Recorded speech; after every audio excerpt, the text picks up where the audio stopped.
Over 10 years ago, and with months of intense struggle, I made a call to an Air Force officer recruiter that literally changed my life.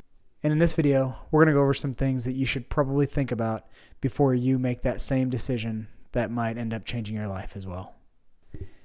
If you're watching this video, that means you've at least thought about commissioning in the United States Air Force. And today I'm going to go over what I believe you should probably consider before visiting your education office, emailing or calling your recruiter to start your Air Force commissioning journey. This video is not about the OTS process itself, but yet more geared toward the mindset I think you should have going into the commissioning process. And it's also here to help you decide if commissioning is the best decision for you. All right, first things first, let's go over the basics. So this is what federal law and U.S. Air Force regulations require that you have to meet the minimum to commission as an officer. So you at least have to have a bachelor's degree, be a U.S. citizen, be at least 18 years old, all the way up to, in most cases, 39. You cannot be a conscientious objector. You have to meet certain height and weight requirements, which may be more stringent based on your AFSC. And last but not least, you have to be of high moral character. So next, let's go over the mindset and expectations you should have. Now, I know it's obvious, but we still have to talk about it, and that is the quote-unquote why you're joining, why you want to commission. For most people, it's a mix of things, but the biggest one is probably service to your country, wanting to serve. And if it's not at close to the top of your list, then you might want to rethink your reasoning on why you're doing this, and commissioning might not be for you. Now, I was not prior E when I joined. I was a civilian, but over the years of mentoring airmen through this process and seeing Reddit posts and other things on the internet, seems like the number one reason that active duty personnel want to commission is to make the Air Force a better place than it was when they were enlisted. But especially if you're a civilian, just understand that some of the things you might have heard about, the adventure, the career progression, the TDYs, the traveling, that's not guaranteed. So you're always leading people and an officer first, no matter what the Air Force does with you. So one of the biggest frustrations that I see people have online and people I've talked to throughout this process for years, one of the biggest frustrations is the time that it takes. So what's the expectation on that? You can expect a minimum of 1 to 2 years from recruiter contact until you plant your feet at Maxwell Air Force Base in OTS. Now, I don't need to tell this to my active duty folks, but for the civilians out there, understand that the Air Force is in some ways a big corporation, huge bureaucracy. And if you have the mindset of going into this knowing, hey, I'm a minimum of 1 year in this process, you'll be a lot better off. So one of the things that helped me in deciding if commissioning was what I wanted to do was simple pros and cons list. If that's what you start out with, then you're in good shape. It's simple, it's basic, but the act of actually writing down something and seeing it in front of you on what you think a pro and a con is very helpful.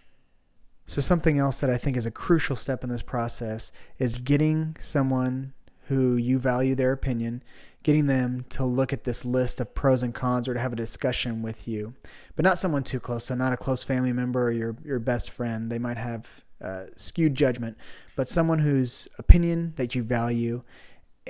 A lot of times that's able to show you things that you didn't think of, maybe different pros or cons or pitfalls or other benefits that you hadn't seen yet.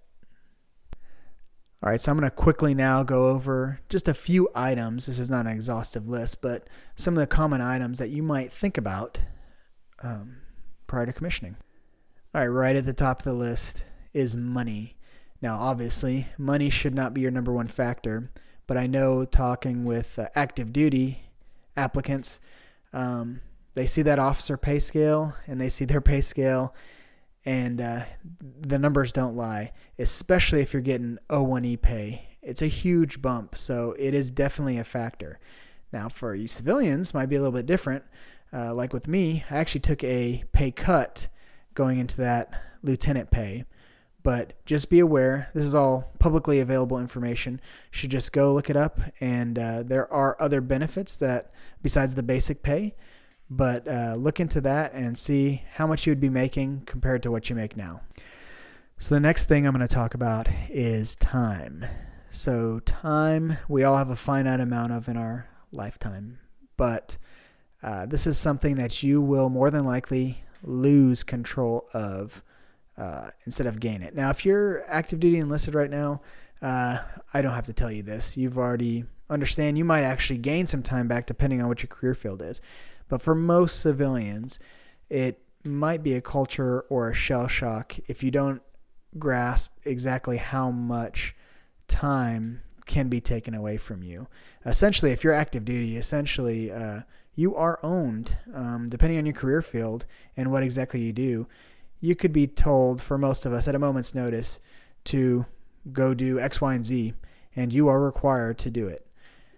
Now, if you want to try to have a hack to that, if you want to still serve but not have the time constraints that you would in active duty, Guard and Reserve is probably not really a secret, but a lot of people, especially civilians going into it, I know I didn't really understand what Guard and Reserve was.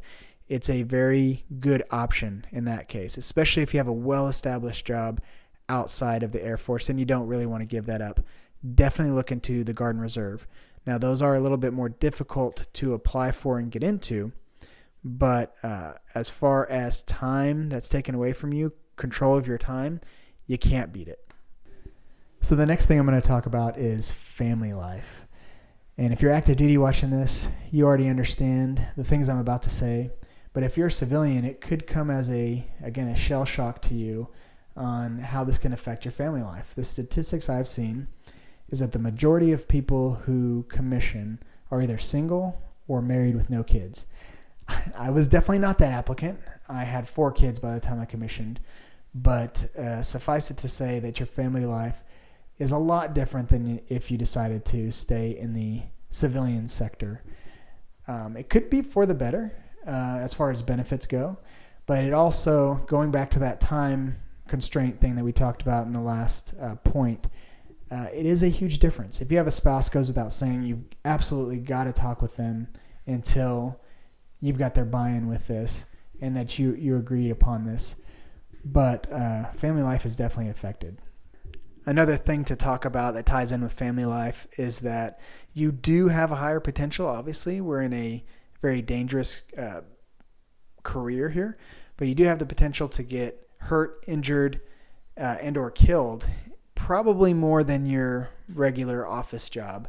But it is the Air Force, so. And one last point to make about the family life is that I'm not sure there's a wide range of people who apply for OTS, but just be aware that this could be a more stressful environment than your regular job that you're in the civilian sector now. All right, next let's talk about travel. So some people join the military because they want to travel the world. And the truth is that all depends on a lot of factors. Everything from the political climate of the world political climate, all the way down to your leadership, even your career field that you get selected for, and some things that are totally out of your control. In some cases in your career field or the base you're at, you hardly go anywhere. You stay there. You don't really TDY, which is temporary duty. You don't, might not even PCS that much, and you might not go on any deployments. And you could have all the way from that to the other extreme where you are gone all the time. And that varies wildly depending on what your job is in the Air Force, what base you're at, what your leadership is like, lots of stuff. So keep that in mind. All right, next subject is career progression. Now, in some instances, you are joining the Air Force for a very particular career field that the Air Force wants you for. In other cases, you're just trying to get commissioned because you want to serve. And in that case, what I said earlier, the TDYs kind of going off and building career progression, or just the fact of being in the military itself might build your career experience. And so those are all good things, but also keep in mind that in the military, you don't always do what the military hired you for in the sense of your career field. So for example, you might hear about this a lot, especially if you're trying to go rated, but pilots flying a desk, that's a real thing. If you go in for, like, let's say a maintenance officer because you wanted to work with maintenance personnel, maybe you were a maintainer before, understand that you might get picked to go up to the wing and be an exec. Staff jobs, all that kind of stuff exists. And there's also great opportunities like becoming an OTS instructor or a recruiter, something like that. Other great opportunities that may or may not be what you thought they would be. It could be a double-edged sword. But just understand that you might not be actually doing the job that you were hired for when you first got in. And another point to talk about with that career progression is when you get in, some people don't realize that you're actually going to be doing a lot of paperwork that doesn't necessarily have to do with the nuts and bolts of your job.